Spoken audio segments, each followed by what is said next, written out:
Female Muscle 2024. Iron Ladies. Bodybuilders conquer America's highways in big rigs.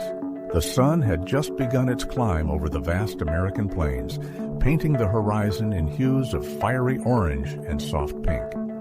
The roar of engines echoed through the lot of a truck stop in Nevada, where 5 women stood side by side, each exuding an aura of determination and camaraderie.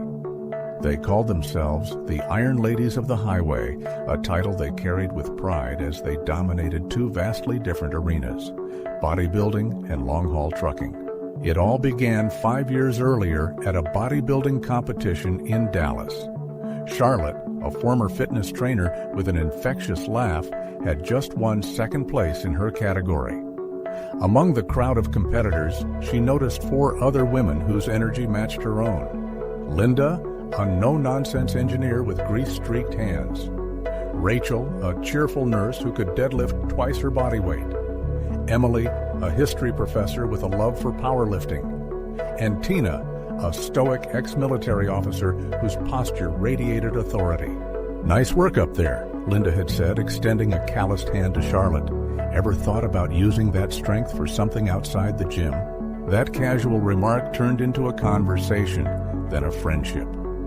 By the end of the night, over plates of post-competition pancakes, they discovered a shared love for the open road. All 5 women dreamed of something bigger than the gym stage. The idea to form a team came one late night during a phone call between Charlotte and Linda. Linda had been fixing semi-trucks for years and knew the ins and outs of the trucking industry. Charlotte, on the other hand, had the charisma to rally a group and make things happen. "What if we combine our passions?" Linda proposed. "Let's use our strength and skills to break into trucking. There aren't enough women out there showing that we can do this too." By the following week, Rachel, Emily, and Tina were on board. With their combined savings, they bought their first truck, a gleaming red Freightliner, and named it Athena, after the Greek goddess of wisdom and warfare. Their first few months were a whirlwind of learning. Charlotte mastered the logistics of route planning and client negotiations.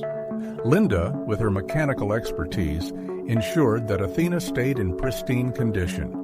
Rachel kept everyone healthy and injury-free during grueling trips. Emily entertained the group with historical tidbits about the places they passed, and Tina's military training made her the ideal driver for challenging routes. They hauled everything from oversized machinery to delicate medical equipment, taking on jobs others avoided.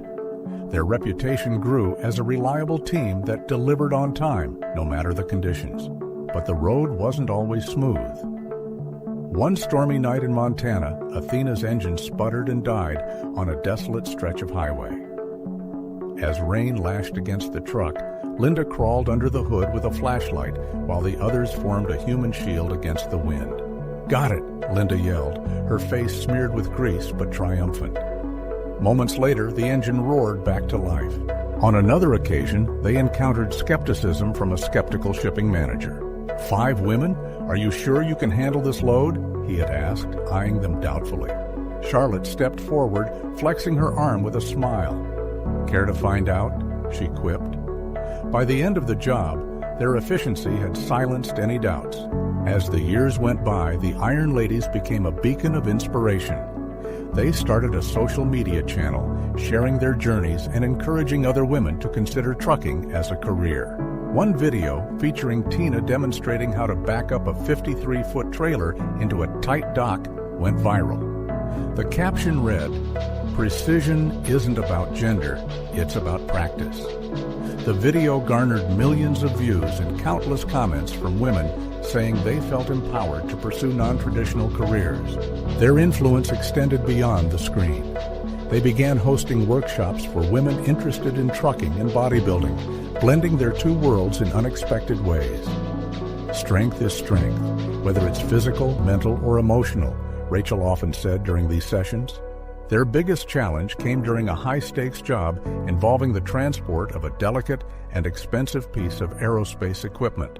The cargo required precision driving and constant monitoring with no room for error. The route was fraught with obstacles, steep inclines, narrow roads, and unexpected detours.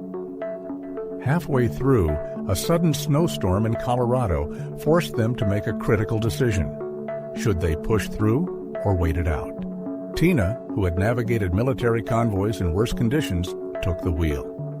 "We've trained for this," she said confidently. With Linda navigating, Rachel monitoring the cargo, Emily clearing the windshield from inside, and Charlotte coordinating with the client, they pressed on. When they arrived at the destination, hours ahead of schedule, and with the cargo intact, the client was speechless. "You've set a new standard," he admitted, shaking each of their hands. Years later, the Iron Ladies remained as strong as ever. Their fleet had grown, and they now mentored a new generation of women truckers.